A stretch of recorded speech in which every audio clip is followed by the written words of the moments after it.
नमस्कार दोस्तों, मैं राहुल आप सभी का मंथन में स्वागत करता हूं।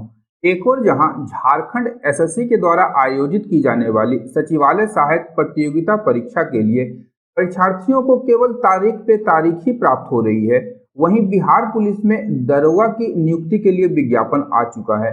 अब वैसे छात्र जो दोनों राज्यों की इस प्रतिष्ठित परीक्षा की तैयारी कर रहे हैं, वो असमंजस की स्थिति में है कि वो क्या करें। उनके लिए आगे कुआं पीछे खाई वाली स्थिति बन चुकी है।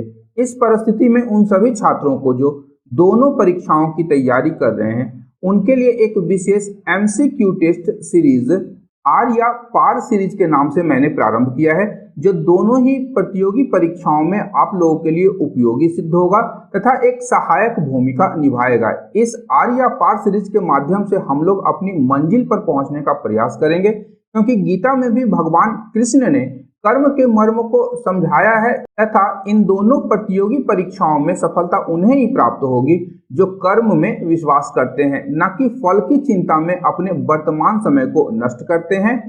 आगे बढ़ने से पूर्व यदि आप लोग इस सेशन का पीडीएफ प्राप्त करना चाहते हैं तो गूगल प्ले स्टोर से मेरे ऐप को डाउनलोड कर उसे फ्री ऑफ कॉस्ट प्राप्त कर सकते हैं। तो आइए आर या पार सीरीज का यह पहला सेशन हम लोग प्रारंभ करते हैं तथा आज के सेशन का पहला प्रश्न है कि अंग्रेजों का पेंशनर बनने वाला पहला मुगल बादशाह कौन था। पहला मुगल बादशाह कौन था? ऑप्शंस आपके दिए गए हैं, शाह आलम, अकबर द्वितीय, अहमद शाह और आलमगीर द्वितीय। इस प्रश्न का सही उत्तर हो जाएगा आपका ऑप्शन ए, शाह आलम अंग्रेजों का पेंशनर बनने वाला पहला मुगल शासक था। ऑप्शन ए सही उत्तर होगा।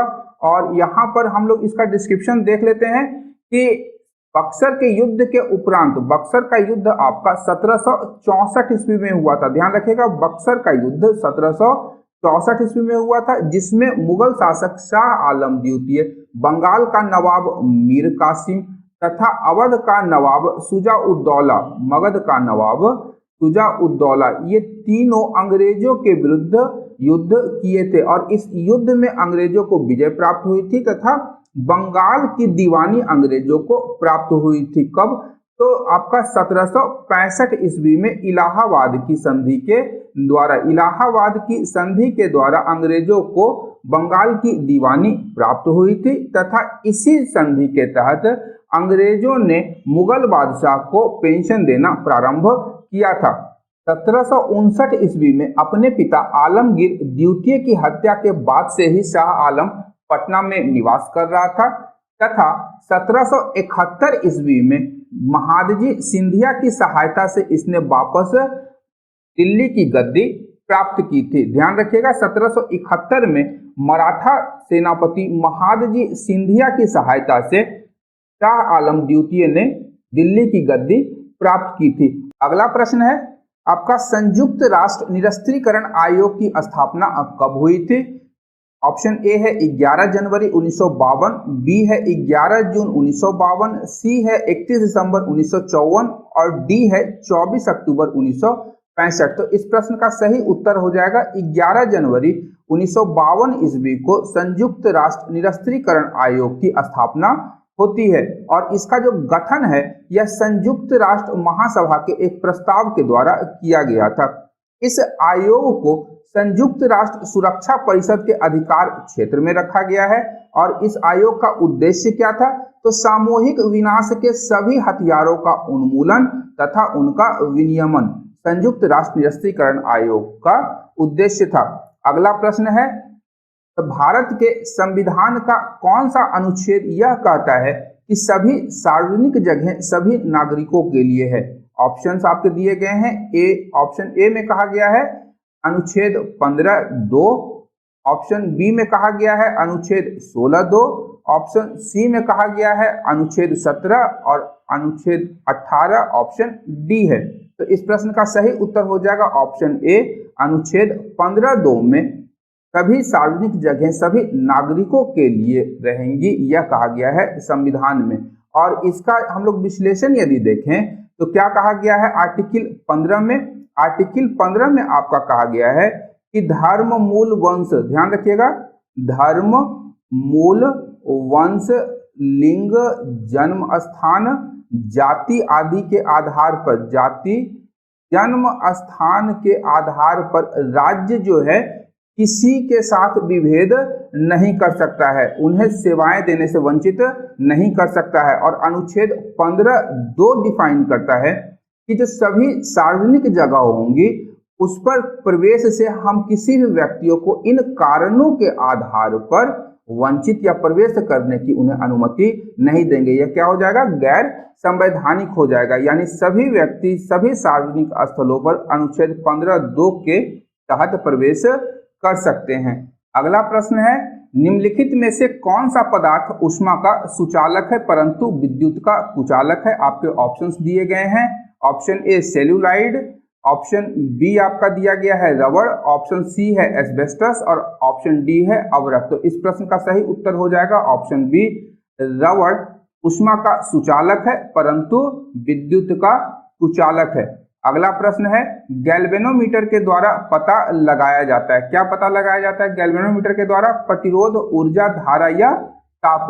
तो इस प्रश्न का सही उत्तर हो जाएगा गैल्वेनोमीटर के द्वारा धारा का पता लगाया जाता है। किसी परिपथ में धारा प्रवाहित हो रही है या नहीं हो रही है उसका पता हम लोग गैल्वेनोमीटर के द्वारा लगा सकते हैं। गैल्वेनोमीटर का आविष्कार एंड्रे मैरी एम्पियर जो कि फ्रांस की निवासी थे, इनके द्वारा 1834 ईस्वी में किया गया था। और इसका उपयोग क्या है? तो विद्युत परिपथों में विद्युत धारा की दिशा, ध्यान रखिएगा, धारा की दिशा एवं मात्रा का मापन हम लोग किसके द्वारा करेंगे? गैल्वेनोमीटर के द्वारा करते हैं। अब यदि गैल्वेनोमीटर में हम लोग समानांतर क्रम में एक शंट लगा देते हैं तो उससे आमीटर का निर्माण हो जाता है। और गैल्वेनोमीटर में ही श्रेणी क्रम में यदि उच्च प्रतिरोध लगा देते हैं तो वह वोल्टमीटर बन जाता है। ध्यान रखिएगा, समानांतर क्रम में शंट लगाने पर आमीटर और श्रेणी क्रम में उच्च प्रतिरोध लगाने पर गैल्वेनोमीटर को वोल्टमीटर में परिवर्तित किया जा सकता है। जहां आमीटर से हम लोग विद्युत धारा का जो मान है उसे हम लोग एम्पियर में ज्ञात करते हैं, वहीं वोल्टमीटर से हम लोग किसी भी दिए गए दो बिंदुओं के बीच का विभवांतर, यानी इनके बीच में इनके विभवों का अंतर क्या है वो पता लगाते हैं। वोल्टमीटर से विभवांतर मापा जाता है और आमीटर से विद्युत धारा का मान एम्पियर में ज्ञात किया जाता है। अगला प्रश्न है आपका, राज्यपाल को हटाने के लिए राष्ट्रपति को किसकी सलाह की आवश्यकता होती है? ऑप्शंस आपके दिए गए हैं। ऑप्शन ए में है प्रधानमंत्री, ऑप्शन बी में है मंत्रिपरिषद, ऑप्शन सी लोकसभा अध्यक्ष और ऑप्शन डी इनमें से कोई नहीं। तो इस प्रश्न का सही उत्तर हो जाएगा ऑप्शन डी, इनमें से कोई नहीं। क्योंकि हम लोग जानते हैं राज्यपाल की जो नियुक्ति होती है वह राष्ट्रपति के द्वारा 5 वर्षों के लिए की जाती है। ध्यान रखिएगा, राज्यपाल की नियुक्ति कितने वर्षों के लिए होती है? तो 5 वर्षों के लिए। लेकिन राज्यपाल राष्ट्रपति के प्रसाद पर्यंत कार्य करता है। राष्ट्रपति के प्रसाद पर्यंत कार्य करता है कौन? तो राज्यपाल करता है। यह उल्लेख कहाँ किया गया है? तो अनुच्छेद 156(1) में, अनुच्छेद 156(1) में यह प्रावधान किया गया है। और राज्यपाल जो है उसे हटाने के लिए राष्ट्रपति को किसी के सलाह की आवश्यकता नहीं होती है, राष्ट्रपति स्वयं ही राज्यपाल को हटा सकता है। अगला प्रश्न है, दिल्ली को राष्ट्रीय राजधानी प्रदेश संविधान के किस संशोधन से बनाया गया है? ऑप्शंस हैं, ऑप्शन ए 63वां संविधान संशोधन, 69वां संविधान संशोधन, 74वां संविधान संशोधन या 76वां संविधान संशोधन। तो इस प्रश्न का उत्तर हो जाएगा 69वां संविधान संशोधन। अब यहाँ इस संशोधन से संबंधित प्रमुख प्रावधानों को हम लोग देख लेते हैं। तो 69वें संविधान संशोधन अधिनियम 1991 के द्वारा दिल्ली को राष्ट्रीय राजधानी क्षेत्र का दर्जा दिया गया था और इसी संशोधन के द्वारा दिल्ली में एक विधानसभा एवं एक मंत्री परिषद की भी स्थापना की गई थी। अगला प्रश्न है, बनवाली किस नदी के किनारे है? ऑप्शंस हैं, ए चौतंग, बी घग्घर, सी सतलुज और डी रंगोई। तो इस प्रश्न का उत्तर हो जाएगा ऑप्शन डी।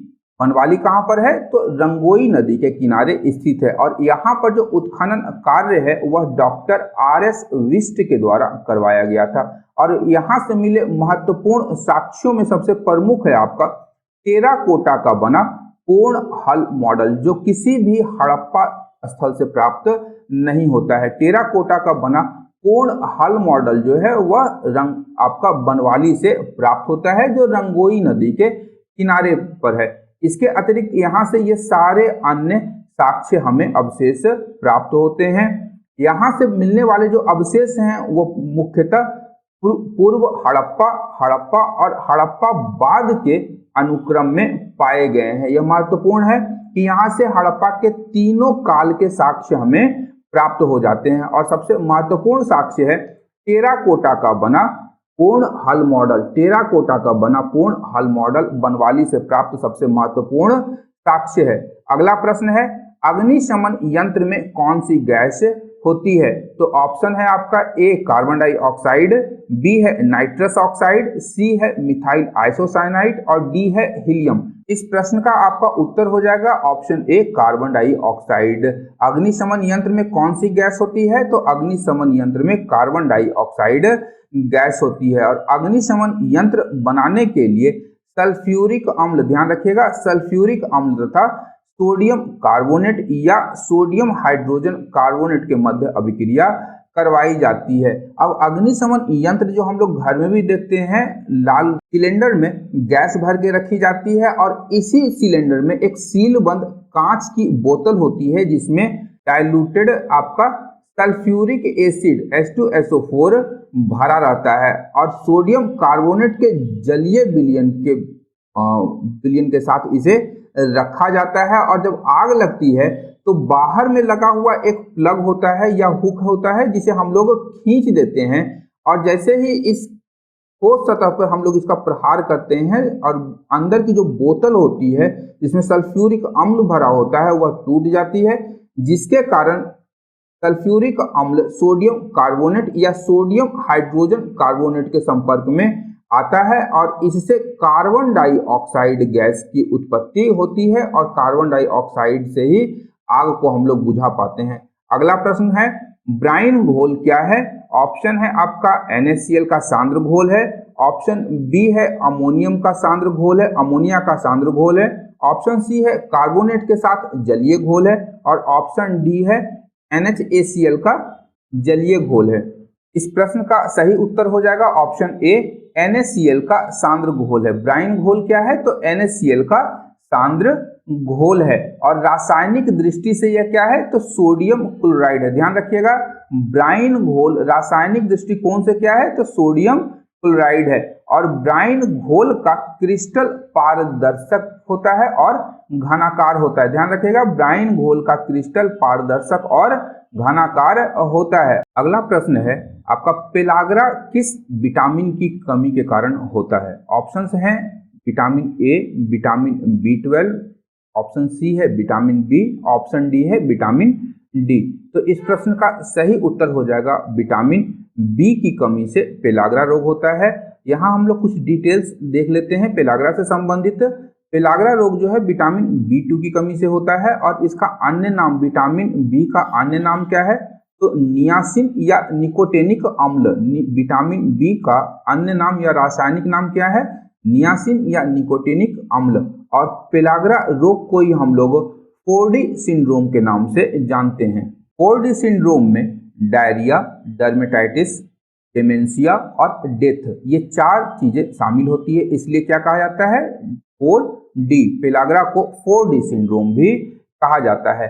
अब यहाँ एक अन्य महत्वपूर्ण तथ्य है कि पेलाग्रा उन क्षेत्रों में होता है जहां मक्का, ध्यान रखिएगा, जहां मक्का जो है मनुष्यों का मुख्य आहार होता है, क्योंकि मक्का जो है आपका शरीर में नियासिन के अवशोषण में बाधा उत्पन्न करता है, जिससे शरीर में विटामिन बी या नियासिन की कमी हो जाती है और पेलाग्रा रोग होता है, जिसे हम लोग 4D सिंड्रोम भी कहते हैं। अगला प्रश्न है प्रकृति में सर्वाधिक प्रचुरता से पाए जाने वाले कार्बनिक यौगिक हैं, कौन है? तो ऑप्शन है ए ग्लूकोज, ऑप्शन बी है आपका फ्रुक्टोज, ऑप्शन सी है सुक्रोज और ऑप्शन डी है सेलुलोज।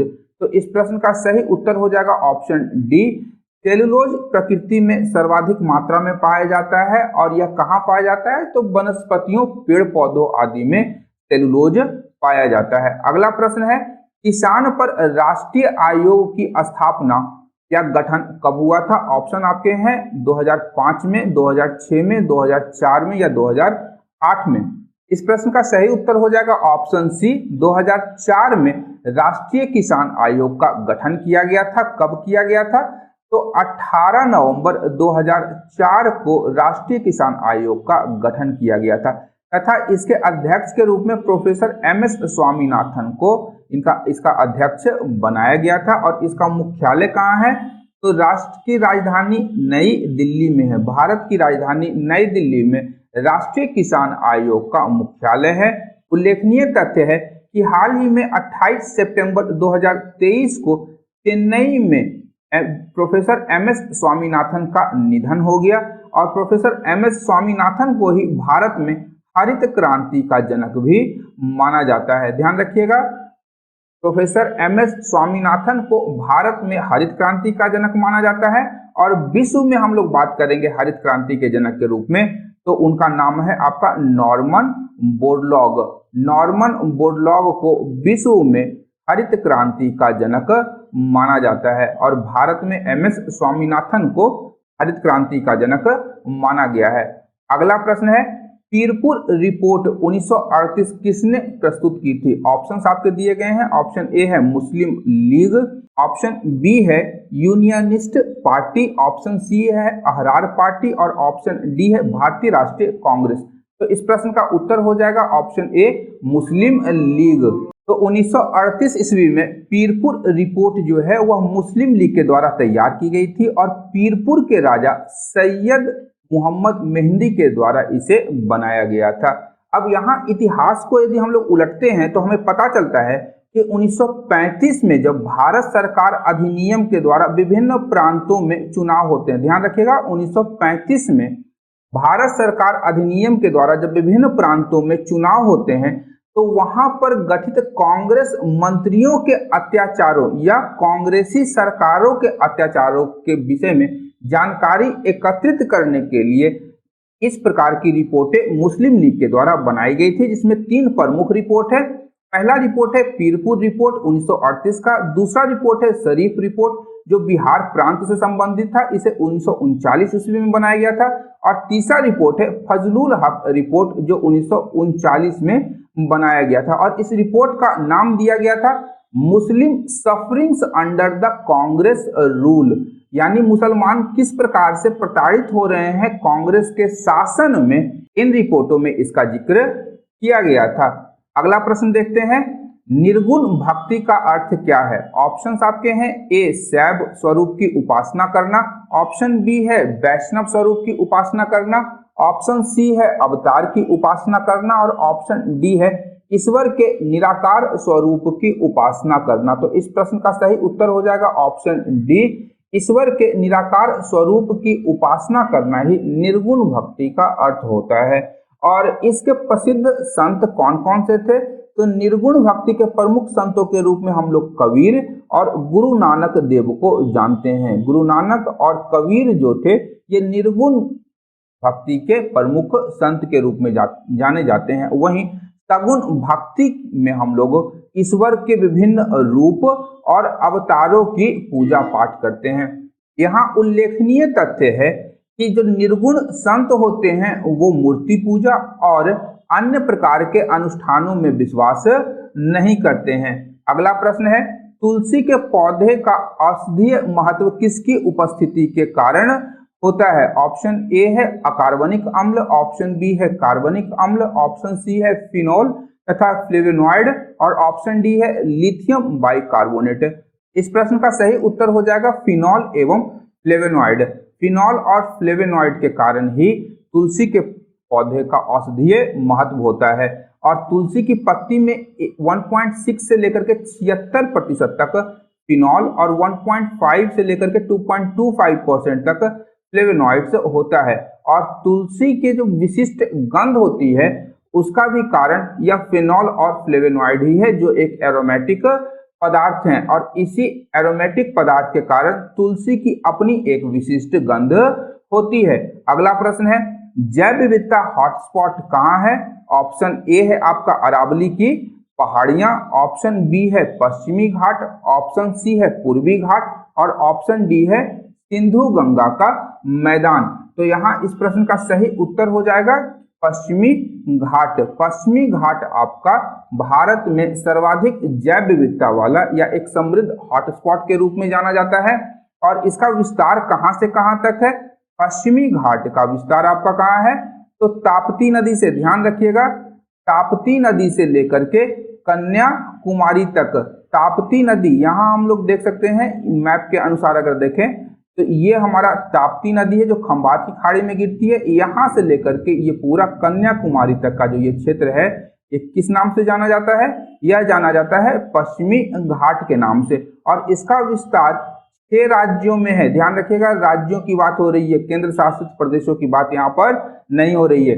6 राज्यों में इसका विस्तार है। कौन कौन से? तो हम लोग नीचे से चलेंगे। केरल हो गया आपका, तमिलनाडु हो गया आपका, कर्नाटक, गोवा, महाराष्ट्र और ऊपर गुजरात में पश्चिमी घाट का विस्तार है।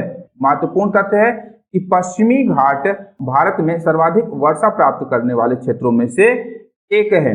अगला प्रश्न है, ब्लू कार्बन क्या है? ऑप्शंस आपके हैं महासागरों और तटीय परिस्थिति तंत्रों द्वारा प्रग्रहित कार्बन। ऑप्शन बी है वर्ण जैव मात्रा या जिसे हम लोग बायोमास कहते हैं, बायोमास और कृषि मृदा में प्रच्छादित कार्बन। ऑप्शन सी है पेट्रोलियम और प्राकृतिक गैस में अंतर्विष्ट कार्बन।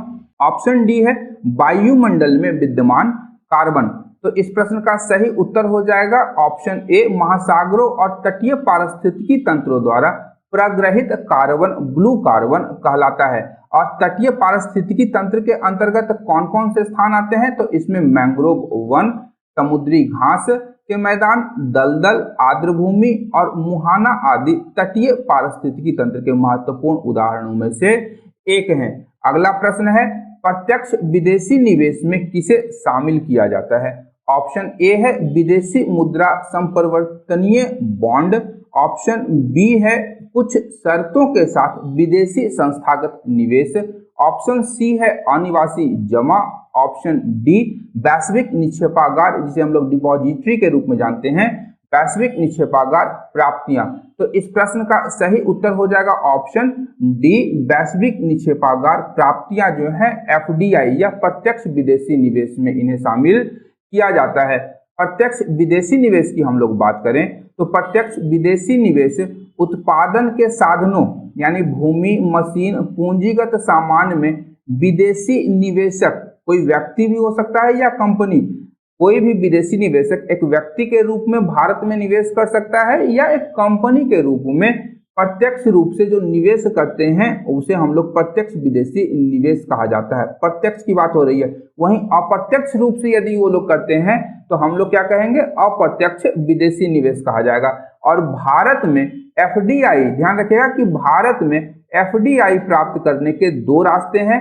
एक आपका डायरेक्ट है कि हम सीधा आकर के किसी भी कंपनी या किसी भी जगह पर स्वचालित तरीके से बिना सरकार की अनुमति से क्या करेंगे? एफडीआई कर सकते हैं। वहीं एक दूसरा रास्ता होता है जिसे हम लोग कहते हैं सरकार से अनुमति प्राप्त करके, यानी ये इनडायरेक्ट वे में हम लोग कर सकते हैं। डायरेक्ट और इनडायरेक्ट वे में, इनडायरेक्ट वे में हम लोग क्या करेंगे कि सरकार से हमें अनुमति प्रदान लेनी होगी, प्राप्त करनी होगी और उसके पश्चात ही इस मार्ग से हम लोग किसी भी भारत के किसी भी कंपनी या कहीं भी निवेश कर सकते हैं। अगला प्रश्न है, मुद्रा के अवमूल्यन का प्रभाव क्या होता है? ऑप्शन ए है घरेलू मुद्रा के विदेशी मूल्य को बढ़ाता है। ऑप्शन बी है विदेशी बाजारों में घरेलू निर्यातों की प्रतिस्पर्धात्मकता को बढ़ाता है। ऑप्शन सी है व्यापार संतुलन में सुधार लाता है और डी प्रतिस्पर्धात्मकता को बढ़ाता है।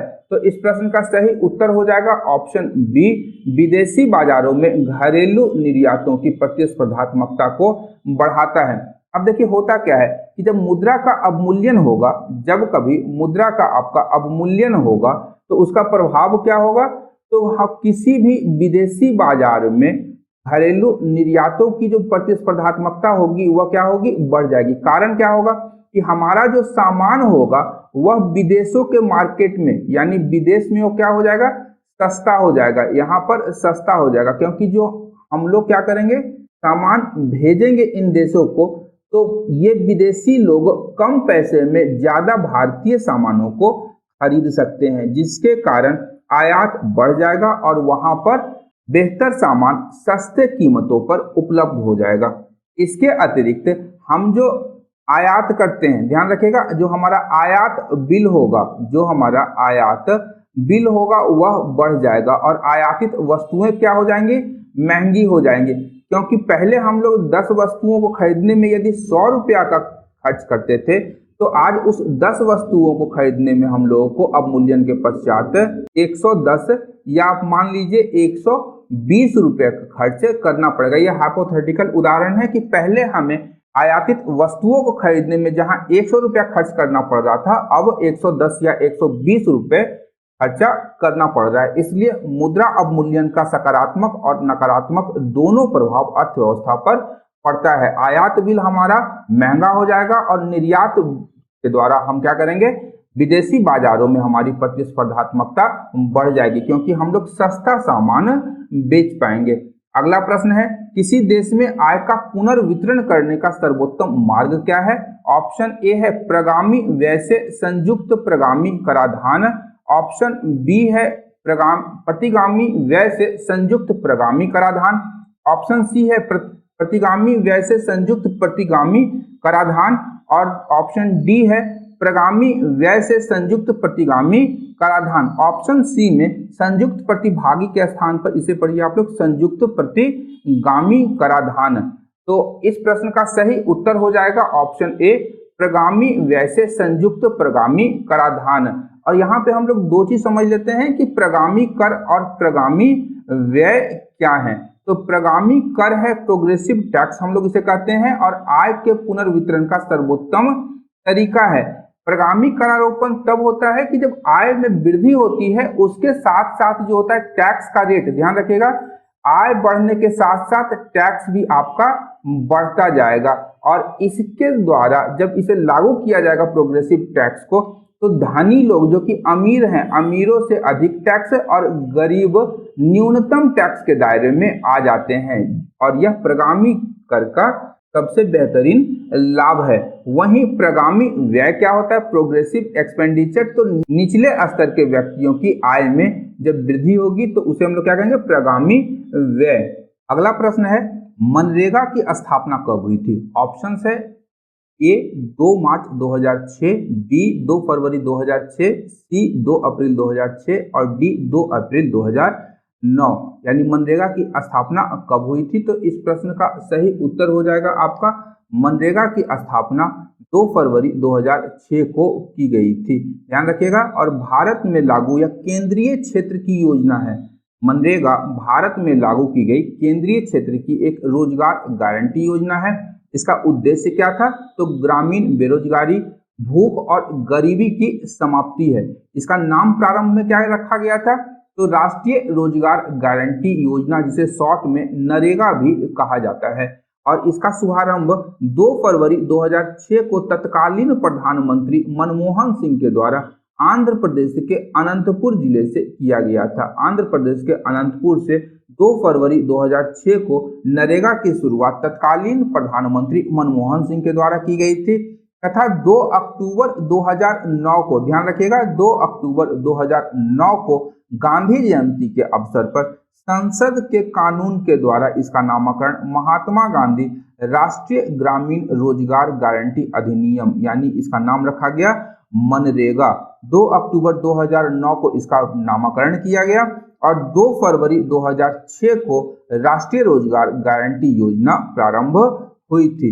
अगला प्रश्न है, महासागर में बेंथोस कहाँ पाए जाते हैं? ऑप्शन ए है महासागर के तल पर, ऑप्शन बी है महासागर के ऊपर सतह पर, ऑप्शन सी है महासागर के सीमित क्षेत्र में, ऑप्शन डी है तटीय स्थानों पर। तो इस प्रश्न का सही उत्तर हो जाएगा आपका, महासागर में बेंथोस समुद्र के तल में पाए जाते हैं। कहाँ पाए जाते हैं? समुद्र के तल में पाए जाते हैं, समुद्र की गहराई में पाए जाते हैं। ध्यान रखिएगा, ये समुद्र की गहराई में पाए जाते हैं। समुद्र की तलहटी में बेंथोस वैसे जीवों को कहा जाता है जो जनरली क्या होते हैं? मृतोपजीवी होते हैं, मृतोपजीवी होते हैं, और इनमें मुख्य रूप से अपरदकारी, ध्यान रखिएगा, मुख्य रूप से अपरदकारी आते हैं। और इनके प्रमुख उदाहरण क्या है? तो गैस्ट्रोपॉड, द्विपादी, समुद्री लिली, हिंसक समुद्र सितारे, ध्यान रखिएगा, हिंसक समुद्र सितारे और घोंगे बेंथोस में आते हैं। और इनका जो वर्गीकरण है बेंथोस जीवों का, वह आकार के आधार पर इनका वर्गीकरण किया जाता है। अगला प्रश्न है, टकला मकान रेगिस्तान कहाँ स्थित है? तो टकला मकान रेगिस्तान के लिए ऑप्शन है आपका, option A Saudi Arab, option B है नामीबिया, ऑप्शन सी है चीन, ऑप्शन डी है अमेरिका। तो इस प्रश्न का उत्तर हो जाएगा चीन। टकला मकान रेगिस्तान चीन के सिकियांग प्रांत में स्थित है और यह कुल 3,20,000 वर्ग किलोमीटर क्षेत्र में विस्तृत है। ध्यान रखिएगा, सिकियांग प्रांत में इसका अधिकांश भाग स्थित है। और यदि इसका ज्योग्राफी की हम लोग बात करें तो टकला मकान के दक्षिण में क्यूनलुन पर्वत, ध्यान रखिएगा, क्यूनलुन पर्वत दक्षिण में, पश्चिम में आपका पामीर पर्वतमाला और उत्तर में तिएन शान की पहाड़ियों से यह घिरा हुआ है। और बीच में क्या है? तो बीच में हमारा टकला मकान रेगिस्तान है। यह एक ठंडा रेगिस्तान है और साइबेरिया के समीप, रूस के साइबेरिया के समीप होने के कारण यहाँ पर जो सर्द हवाएं हैं वो आसानी से पहुंच जाती है, जिसके कारण यह एक ठंडा रेगिस्तान परिवर्तित हो गया है। और डारेम नदी जो है, डारेम नदी इस टकला मकान रेगिस्तान की उत्तरी सीमा का निर्धारण करती है। और डारेम नदी का जो अधिकांश बेसिन है वह टकला मकान रेगिस्तान के अंतर्गत ही आता है। अगला प्रश्न है, गदर पत्रिका का पहला अंक किस भाषा में प्रकाशित हुआ था? तो गदर पत्रिका का पहला अंक आपका किस भाषा में प्रकाशित हुआ था? तो यह भाषा क्या थी? यह भाषा थी आपकी उर्दू। उर्दू में गदर पत्रिका का पहला अंक प्रकाशित हुआ था। गदर पत्रिका का पहले अंक का जो प्रकाशन है वह कब हुआ? तो 1 नवंबर 1913 को इसका पहला अंक का प्रकाशन हुआ था। और पहले अंक का प्रकाशन उर्दू में किया गया था, लेकिन कालांतर में अंग्रेजी, मराठी और पंजाबी में भी इसका प्रकाशन प्रारंभ किया गया। गदर पत्रिका से ही संबंधित है गदर पार्टी, और गदर पार्टी की स्थापना 10 मई 1913 ईस्वी को आपका कैलिफोर्निया, जो अमेरिका में स्थित है, कैलिफोर्निया राज्य के यूलो नामक नगर में लाला हरदयाल के द्वारा की गई थी। लाला हरदयाल ने गदर पार्टी की स्थापना की थी। अगला प्रश्न है कि भारतीय दुर्भिक्ष संहिता 1883 का निर्माण किस आयोग की सिफारिश पर किया गया था? तो इस प्रश्न का उत्तर हो जाएगा ऑप्शन सी, स्ट्रेची आयोग की सिफारिश पर भारतीय दुर्भिक्ष संहिता 1883 का निर्माण किया गया था। और रिचर्ड स्ट्रेची की अध्यक्षता में 1880 ईस्वी में एक अकाल आयोग का गठन किया गया था। क्यों? तो 1870 और 80 के दशक में आपका बम्बई, मद्रास, हैदराबाद, पंजाब और मध्य भारत में भयानक अकाल पड़ा था। इस अकाल के पश्चात ही अंग्रेजी सरकार ने भारत में रिचर्ड स्ट्रेची की अध्यक्षता में एक अकाल आयोग का गठन किया, जिसने भारतीय दुर्भिक्ष संहिता 1883 का निर्माण किया था। इसके अतिरिक्त स्ट्रेची आयोग ने सुझाव दिया था कि प्रत्येक प्रांत में एक अकाल कोष का गठन किया जाना चाहिए और इस अकाल कोष का सहयोग जो होगा वह उन लोगों को दिया जाना चाहिए जो कि जरूरतमंद है और उनकी सहायता पहुंचानी चाहिए। यानी अकाल कोष के द्वारा जरूरतमंद लोग, असक्षम लोग, अशक्त लोगों को ससमय भोजन एवं अन्य साधन उनको उपलब्ध करवाए जाने थे। अगला प्रश्न है, मिनहाज उस सिराज की पुस्तक कौन सी है? ऑप्शन ए है ताजुल मासिर, ऑप्शन बी है फतवाए जहांदारी, ऑप्शन सी है तबकाते नासिरी और ऑप्शन डी है तारीखे महमूद शाही। तो इस प्रश्न का सही उत्तर हो जाएगा मिनहाज उस सिराज की पुस्तक का नाम क्या है? तो तबकात ए नासिरी मिनहाज उस सिराज की पुस्तक का नाम है। अब मिनहाज उस सिराज के पश्चात आपका आया है ताजुल मासिरी। ताजुल मासिरी किसकी रचना है? ताजुल मासिरी जो है आपका, यह पुस्तक है आपका हसन निजामी की। ध्यान रखिएगा, ताजुल मासिरी किसकी रचना है? तो हसन निजामी की। वहीं जियाउद्दीन बरनी ने फतवाए जहांदारी की रचना की है। फतवाए जहांदारी की रचना जियाउद्दीन वर्नी ने की है और तारीख महमूद शाही की रचना अहमद यादगार की कृति है। याद रखिएगा, अहमद यादगार ने तारीख महमूद शाही लिखी है। अगला प्रश्न है, इंडियन ओपिनियन पत्रिका किसने शुरू की थी? ऑप्शन ए है राजा महेंद्र प्रताप, बी है मोहनदास करमचंद गांधी, सी लाला हरदयाल और डी इनमें से कोई नहीं। तो इस प्रश्न का आपका उत्तर हो जाएगा कि इंडियन ओपिनियन पत्रिका मोहनदास करमचंद गांधी के द्वारा प्रारंभ किया गया था। और यह जो पत्रिका था इसका प्रकाशन 4 जून 1903 ईस्वी को, ध्यान रखिएगा, 4 जून 1903 ईस्वी को दक्षिण अफ्रीका में महात्मा गांधी के द्वारा किया गया था। इस अंक का एक प्रमुख लेख था, जो पहला अंक था उसका लेख था the British Indians in south Africa, और यह गांधी जी के द्वारा ही लिखा गया था। इस पत्रिका का जो प्रकाशन था वह अंग्रेजी, गुजराती, तमिल और हिंदी भाषाओं में किया जाता था। ध्यान रखिएगा कि इंडियन ओपिनियन पत्रिका का प्रकाशन अंग्रेजी, गुजराती, तमिल और हिंदी भाषा में किया जाता था। अगला प्रश्न है, ओएनजीसी की पहली महिला सीएमडी किसे नियुक्त किया गया था? है नहीं था। तो ऑप्शन है निकिता सोकल, ऑप्शन बी है अलका मित्तल, ऑप्शन सी है आपका निशी वासुदेव और ऑप्शन डी है बिनी महाजन। तो इस प्रश्न का उत्तर हो जाएगा ऑप्शन बी, अलका मित्तल को ओएनजीसी की पहली महिला सीएमडी के रूप में नियुक्त किया गया था। और ओएनजीसी ने इन्हें 4 जनवरी 2022 को कंपनी के अंतरिम चेयरमैन एवं प्रबंध निदेशक के रूप में नियुक्त किया था। और वर्तमान में ओएनजीसी के चेयरमैन एवं प्रबंध निदेशक कौन है? तो अरुण कुमार सिंह ओएनजीसी के वर्तमान चेयरमैन एवं प्रबंध निदेशक हैं। तो आर या पार सीरीज का जो पहला सेशन था यहीं पर समाप्त होता है।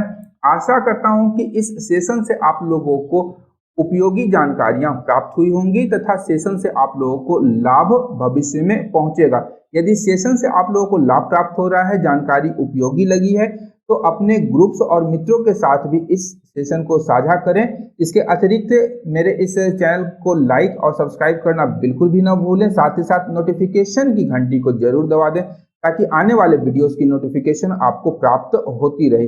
अंत तक देखने के लिए धन्यवाद। देखते रहिए मंथन, क्योंकि मैं इस प्रकार के वीडियोस लाता रहता हूं। Thank you.